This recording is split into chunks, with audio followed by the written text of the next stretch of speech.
Faz calor na sala. Faz muito calor no tubo. O paciente sua. A acompanhante reza. Outro paciente. Ele também transpira. A acompanhante também ora. Hinos religiosos se misturam a instruções em inglês. Let's go to 50. Um paranaense de 62 anos, um mineiro de 41. Os dois têm doenças graves, atualmente sem cura. Nossa equipe acompanha em tempo real e em temperatura real. Esta clínica na Flórida oferece o impossível. Como nós viemos parar aqui? Para entender, vamos voltar para abril. Num evento na Califórnia, um médico brasileiro chega para fazer um anúncio. Meu paciente Scott, depois de 2 anos, está com remissão completa de um câncer de próstata de estágio 4. A suposta cura teve muita repercussão no Brasil. Esse médico já tinha aparecido na TV promovendo o mesmo tratamento térmico, só que para Alzheimer, Parkinson e outras doenças neurológicas. Normalmente ele é apresentado como pesquisador da super respeitada Universidade Yale e como inventor de um equipamento aprovado pela FDA, a Agência de Saúde Americana. Para conferir tudo isso, ligamos para o Márcio Aurélio Martins Abreu, que nos Estados Unidos mudou o nome para Mark Abreu. Oi, Dr. Mark, como vai? Vou te mostrar algumas coisas que acho que você vai ficar fascinado. Eu quero que você passe, se você puder, passar a semana lá. Nós fomos para lá, cidade de Aventura, na Flórida. Área de brasileiros. Muitos moram, outros são turistas. Tudo bem?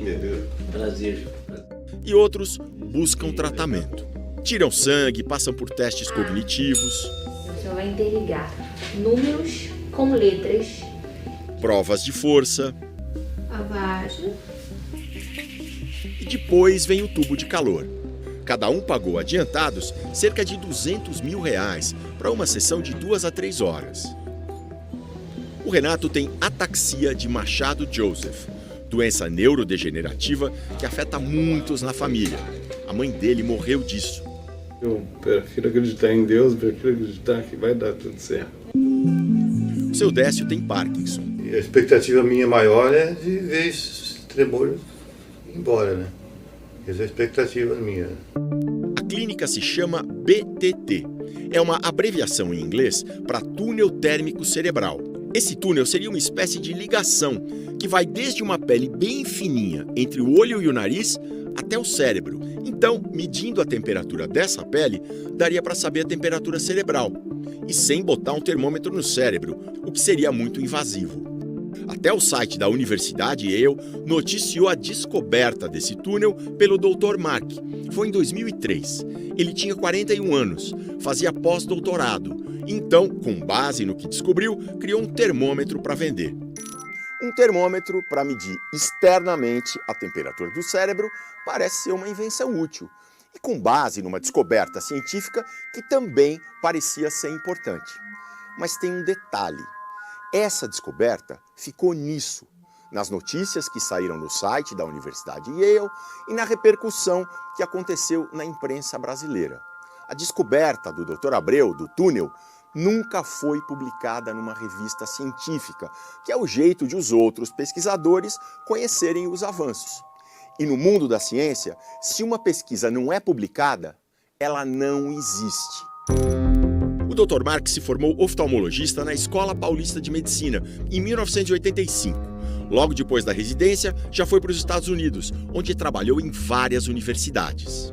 Parecia que ia seguir uma carreira produtiva de pesquisador, mas o artigo científico mais recente do Dr. Mark foi publicado em 1998, quando ele ainda exercia a oftalmologia e ele estava em Harvard. De lá para cá são 25 anos.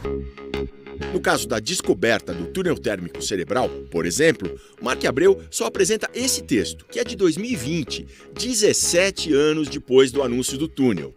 E parece, mas não é um artigo científico. É o que se chama de pré-print. Não passou pela avaliação de outros pesquisadores, nem foi aceito por nenhuma revista. Aliás, nos 16 anos em que trabalhou em Yale, de 2000 a 2016, Mark Abreu não teve nenhum trabalho publicado. Lá, ele não era exatamente professor, ele não deixa claro, mas a gente falou com a universidade. Ele era instrutor clínico, que é uma espécie de monitor de alunos que estão nos últimos anos do curso de medicina. Abreu só publicou 4 artigos na vida, e todos antes da história do túnel, antes de trabalhar em Yale. Yale abre portas, né, das publicações. Sim. Isso ter só 4 trabalhos publicados é pouco para alguém que se diz pesquisador. Né? Não, é pouco, mas a gente fez, como você viu, todos os anos nos congressos. Mas apresentar trabalho em congresso é bem menos importante que publicar artigo explicando uma pesquisa. É meio longo para a gente, né? Entrar nesse detalhe fica um pouco mais complicado. Mas é muito, né? Claro, a ação... Se tivesse um artigo científico que eu pudesse ler. Sim, não, mas vamos fazer, mas esse vai ser o artigo 10 ou 15, né? Porque tem uma sequência que vai ter que ser feita. Faz 25 anos. E assim, mesmo sem publicar nada, o Dr. Mark foi além. Passou a usar o equipamento que ele inventou, aprovado pela Agência de Saúde Americana como termômetro, para outra coisa, para supostamente induzir sinais no cérebro, tudo acoplado a um tubo superaquecido, com o objetivo de atrair doentes muito graves, desesperados. Este ex-professor visitante da Universidade Estadual da Flórida compara. Se fosse aqui no Brasil, muito provavelmente, a legislação teria exigido uma maior clareza de informações daquilo que se coloca à disposição da população potencialmente consumidora do serviço.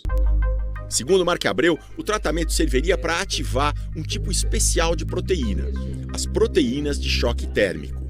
Você vai ter que aumentar a temperatura com uma certa velocidade. E você vai ter que ter uma atuação muito intensa nos receptores térmicos da superfície do corpo, né? A explicação é vaga, mas as proteínas de choque térmico existem. Elas atuam quando nossas células sofrem um estresse, principalmente de temperatura, e podem ajudar a consertar outras proteínas que estejam, digamos, com defeito, o que acontece em várias doenças. O Parkinson, Alzheimer, a ataxia, doença de Huntington, a ELA. Então, o mecanismo patogênico é o mesmo. Mas quem entende do assunto contesta. É muito simplista isso, você achar que você vai curar um processo tão complexo como o câncer, o Alzheimer, a esclerose lateral amiotrófica, o envelhecimento, através de uma terapia que não foi experimentada e que mexa em um mecanismo só e depois da doença instalada. E para saber se o tratamento funciona mesmo, seria preciso acompanhar o paciente depois dele voltar para casa. Mas o Dr. Mark nunca fazia isso. O Mark Abreu ligou, mandou e-mail, como é que está seu irmão? Nunca veio nenhum resultado, nenhum acompanhamento. O Dr. Mark, ele acompanha, ele sabe como os pacientes estão? Não. Depois do procedimento, não tem nenhum protocolo de acompanhamento. Realmente, inicialmente, não tínhamos condições de dar esse segmento. Hoje, estamos preparados para isso, mas esse paciente está certo. O carioca Sérgio, 53 anos, tem esclerose múltipla. Há algum tempo, ele se animou com uma reportagem de TV e escreveu para a clínica, que ainda ficava no estado de Connecticut, antes da mudança para a Flórida. Aí uma pessoa de nome Rob Mogel me respondeu dizendo que eles já tinham tido vários procedimentos com esclerose múltipla e que era 100% de cura. Ele viajou e fez 3 sessões, só a última de aquecimento. Nas 2 primeiras, para surpresa do Sérgio, ele foi esfriado. Uma coisa muito improvisada, era uma cadeira com um cobertor de gelo, um cobertor com água congelada, amarrado com os esparadrapos na cadeira. De volta ao Rio, achou que estava melhor, mas... Umas 2 semanas já percebi que as dificuldades que eu tinha principalmente de equilíbrio, eram as mesmas, que eu não tinha tido melhora nenhuma. O engenheiro químico Alessandro, gaúcho, tinha esclerose lateral amiotrófica. Fez primeiro uma consulta virtual, em que o Dr. Mark deu um toque místico ao tratamento. Só tem uma molécula capaz de fazer isso.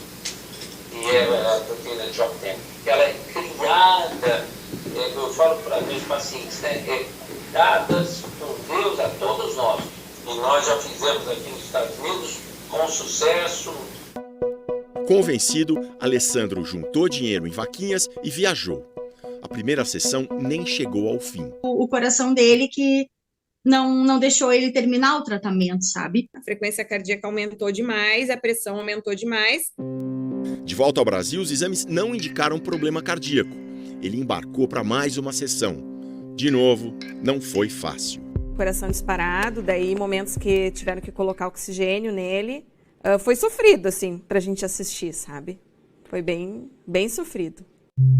Ao retornar para casa, o Alessandro piorou. 45 dias depois, foi internado. Resistiu pouco mais de um ano. Morreu aos 47. Quando eu penso que ele passou por aquilo 2 vezes pra nada, sabe? Dói. E o Dr. Mark... Talvez ele venha saber que o Alessandro faleceu agora com essa reportagem que a gente está aqui falando, porque acredito que ele nem saiba. Em aplicativos de mensagens e redes sociais, existem muitos relatos de tratamentos inúteis com o Dr. Mark. E de gente que vendeu casa, carro, fez vaquinhas, pediu empréstimos, viajou para a clínica e não teve resultado. Lá na Flórida, Renato e Dércio entram no tubo superaquecido. Chega até onde o formigamento? No punho. No punho. Renato observado pela tia, Águida. E o Sr. Dércio pela esposa, Lucilene. Respira só agora. Mede-se também a temperatura em vários pontos da cabeça. E o Dr. Mark diz que, de alguma maneira, usa os sensores para também enviar os tais sinais para o cérebro. O professor esquenta o cérebro, então? Você modifica como se diria, o fluxo térmico no túnel. E assim seriam ativadas as proteínas de choque térmico. É essa ideia de terapia, sem nenhuma comprovação científica, que leva os pacientes ao tubo. Ficar 3 horas ali é um terror. Passado uns 40 minutos depois, o calor de forma tão intensa, eu comecei a sentir câimbras. Câimbras nos pés, câimbras nas mãos. Agora novos testes, já preparando a volta ao Brasil. Em 5 dias na clínica, ouvindo as explicações confusas do Dr. Mark, foi impossível entender qual é o princípio do funcionamento da aparelhagem. Veja o que diz o próprio cientista que presidiu a sessão em que o Dr. Mark anunciou aquela suposta cura do câncer, na Califórnia. Depois da conferência, eu falei com várias pessoas e ninguém percebeu muito bem que técnica era aquela que o Dr. Abreu estava a propor. O pesquisador destaca também que as informações apresentadas, muito superficiais, não provavam que o câncer tinha sido curado. E mesmo que provassem, seria só um caso. Tem que ser feito um estudo com vários pacientes. Normalmente, a primeira fase destes estudos clínicos, tipo 5, 10 pacientes, talvez 20 pacientes, em que os primeiros vão ser avaliados só para segurança. Depois de ser estabelecido, sim senhor, esta técnica é segura, vamos avançar. O Dr. Mark não desenvolveu estudos prévios de segurança, nem apresenta dados concretos de um grande número de pacientes, o chamado estudo clínico. Agora, o senhor não fez fase 1, né, professor? Então, o senhor não consegue garantir nem que não faça mal. O senhor também não tem como provar que funciona, porque não fez as etapas necessárias. Sim, não. Você está correto, né, no que você está falando. Para saber se funciona... a gente não sabe. Só vai saber quando tiver um estudo clínico bom. Não. Nós estamos entrando nessa parte o caminho para aprovação. E a publicação científica baseada nisso. O médico diz que aplica o tratamento no tubo há 7 anos, tempo mais do que suficiente para ter feito o ensaio clínico. Mas enquanto isso não acontece, se é que vai acontecer, ele fica relatando casos isolados, sem valor científico. Como dessas 2 pessoas que a assessoria do Dr. Mark nos apresentou, que teriam se beneficiado das induções. Mas não foi possível verificar nem o grau da doença neurológica que as fez buscar a clínica e nem se o suposto benefício seria mesmo o resultado do tratamento. Deixa eu ir tomar um direito agora. Não, vale apoiar. Eu estou como que eu posso dizer? Eu estou um pouco emocionada de estar aqui, porque é um assunto muito sério, né? Não é justo, né, o que ele faz com o sentimento das pessoas, do doente e da família, né? Você fica emocionalmente muito frágil, muito suscetível a acreditar em qualquer tratamento que te prometa uma melhora mínima. Você se submete a isso. O objetivo de estar aqui, né, de se engajar nessa matéria, é evitar que outras pessoas daqui a pouco sejam enganadas, né? 2 semanas depois da viagem à Flórida, o Renato está de volta a Itabira, em Minas, e o Sr. Dércio a Maringá, Paraná. O Renato mantém a esperança e o jeito brincalhão. Uma vida agitada, mas é uma vida normal. Com a vida agitadíssima em Itabira, né? Amanhã tem show. E o Sr. Dércio, ainda com tremores, segue tocando a loja e brincando com o netinho, Caio, de 9 meses. Vem que eu vou, vem.